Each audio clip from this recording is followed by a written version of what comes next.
أعوذ بالله من الشيطان الرجيم. بسم الله الرحمن الرحيم.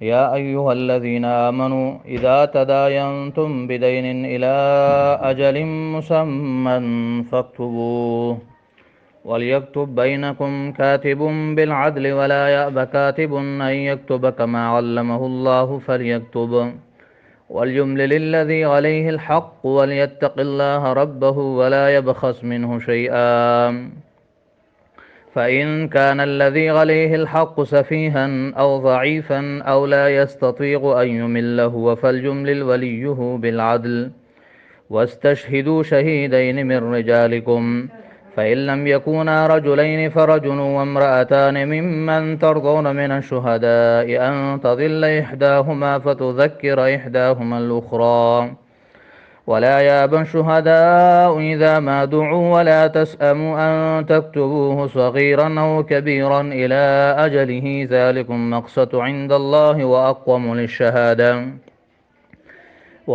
للشهادة وأدنى ألا ترتابوا إلا أن تكون تجارة حاضرة تديرونها بينكم فليس عليكم جناح ألا تكتبوها وأشهدوا إذا تبايعتم ولا يضار كاتب ولا شهيد وإن تفعلوا فإنه فسوق بكم واتقوا الله ويعلمكم الله والله بكل شيء عليم. صدق اللہ العظیم. محترم سامعین، آج کے سوگ میں ہم سورۃ بقرہ آیت نمبر 282 پڑھیں گے. یہ سورۃ بقرہ اور قرآن دونوں کی سب سے طویل اور لمبی آیت ہے. یہ پارہ نمبر 3 کا رکوع نمبر 7 ہے. اس آیت کو آیت دین یا آیت مداینہ کہا جاتا ہے. اس میں قرض لینے دینے، اس کے لیے وقت مقرر کرنے، اس کو لکھنے اور اس پر گواہ بنانے، اور اگر کوئی تجارت دست بدست ہو تو اس میں ان چیزوں کی ضرورت نہیں ہے، اور گواہی کے پھر کچھ ہدایات. تو یہ 3-4 باتیں جو معاملات اور کاروبار اور بیع اور تجارت سے متعلق ہے بیان کی گئی ہیں. سورۃ بقرہ اس لحاظ سے بہت اہم سورت ہے کہ اس میں طلاق، نکاح، مہر، اخلاقیات، عقائد اور عبادات اور معاملات تقریباً اکثر جو دین اسلام کے شعبے ہیں ان کے متعلق ہدایات دی گئی ہے. تو یہ بھی اسی طرح کی ایک آیت ہے، اہم آیت ہے، اہم معاملات کی طرف اشارہ ہے. ان پر عمل کرنے سے بہت سے جھگڑے ختم ہو سکتے ہیں، اس لیے اس کو غور سے سنیں. یا ایھا الذین آمنوا، اے ایمان والو، اذا تداینتم، جب تم کوئی معاملہ کرو، بدین، ادھار کا، الی اجل مسمى، ایک مقررہ وقت تک، فاکتبوہ، تو اس کو لکھ لیا کرو.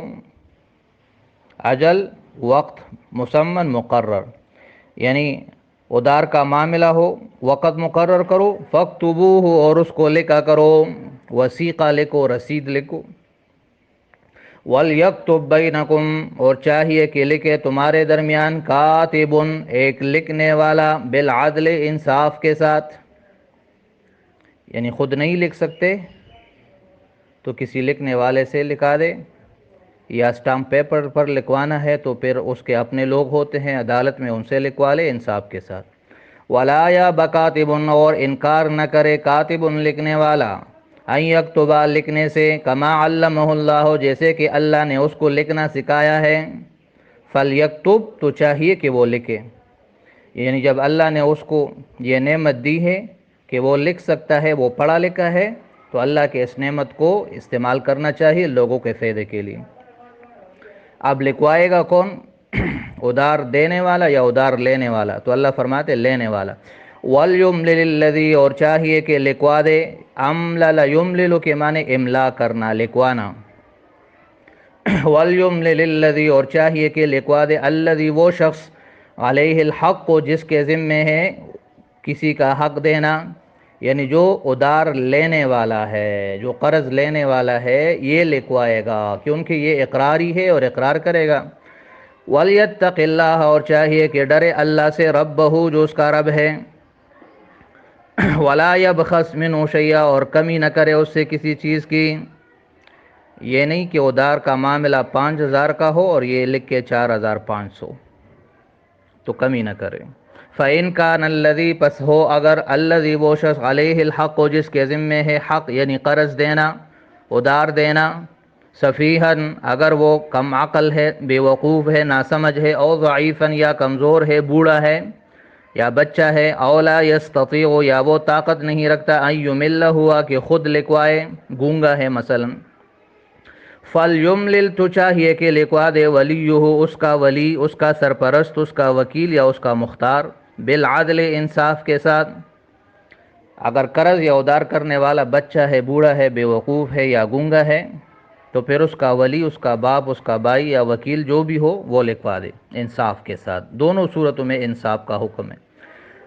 اچھا، یہ تو لکھنے کی بات ہو گئی، اب آگے دوسری بات ہے، وَاسْتَشْهِدُوا اور گواہ بناؤ، شہیدین دو گواہ، مِن رِجَالِکُم اپنے مردوں میں سے، یعنی عاقل بالغ مسلمان مرد، فَإِن لَّمْ يَكُونَا رَجُلَيْنِ پس اگر نہ ہو رجلین دو مرد، رجلین تثنیہ ہے رجل کی، دو مرد اگر نہ ملے، فَرَجُلٌ وَامْرَأَتَانِ تو ایک مرد اور دو عورتیں بھی کافی ہیں، دو عورتیں ایک مرد کے قائم مقام ہو گئی، ممن ترضون ان گواہوں میں سے جن کو تم پسند کرتے ہو، من الشہداء گواہوں میں سے، شہداء شہید کی جمع بمعنی گواہ، جن کو تم پسند کرتے ہو یعنی اپنے مسلمانوں میں سے، اور عاقل بالغ دیندار آدمی۔ اچھا، دو عورتیں کیوں؟ ان تضل احداہما کہ اگر ان دونوں میں سے ایک بھول جائے یا غلطی کر جائے، یا تضل غلطی کر جائے یا بھول جائے، فتذکر تو یاد دلا دے، احداہما الاخری ان دونوں میں سے ایک دوسری کو، ولا یاب الشہداء اور انکار نہ کرے گواہ، اذا ما دعوا جب ان کو بلایا جائے، گواہ بننے کے لیے یا گواہی دینے کے لیے، یہ دونوں باتیں اس میں شامل ہیں، گواہ بننے کے لیے یا گواہی دینے کے لیے۔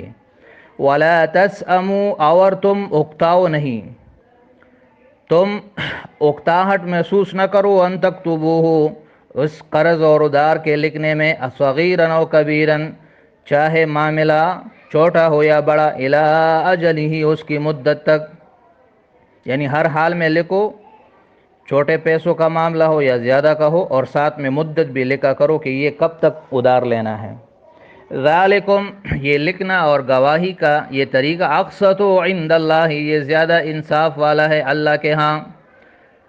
یہ مت سمجھو کہ اس میں بے اعتمادی ہے یا لوگ اس کو برا سمجھیں گے، جیسے آج کل ہمارے معاشرے میں اپنے رشتہ داروں یا دوستوں کا اگر کچھ لینا دینا ہو اور اس میں لکھنے کی بات آ جائے تو اس کو برا سمجھتے ہیں اور یہ سمجھتے ہیں کہ اس کو مجھ پر اعتماد نہیں ہے، تو یہ بات شرعاً ٹھیک نہیں ہے۔ اللہ فرماتے یہ زیادہ اقسط تفضیل کا صیغہ ہے، یہ زیادہ انصاف والی بات ہے، عند اللہ اللہ کے ہاں، وَأَقْوَمُ لِلشَّهَادَةِ اور زیادہ سیدھی کرنے والی ہے گواہی کو، کہ گواہی بھی ہو اور ساتھ میں لکھائی بھی ہو، وثیقہ بھی ہو، تو اس سے بہت زیادہ بات سیدھی ہوگی۔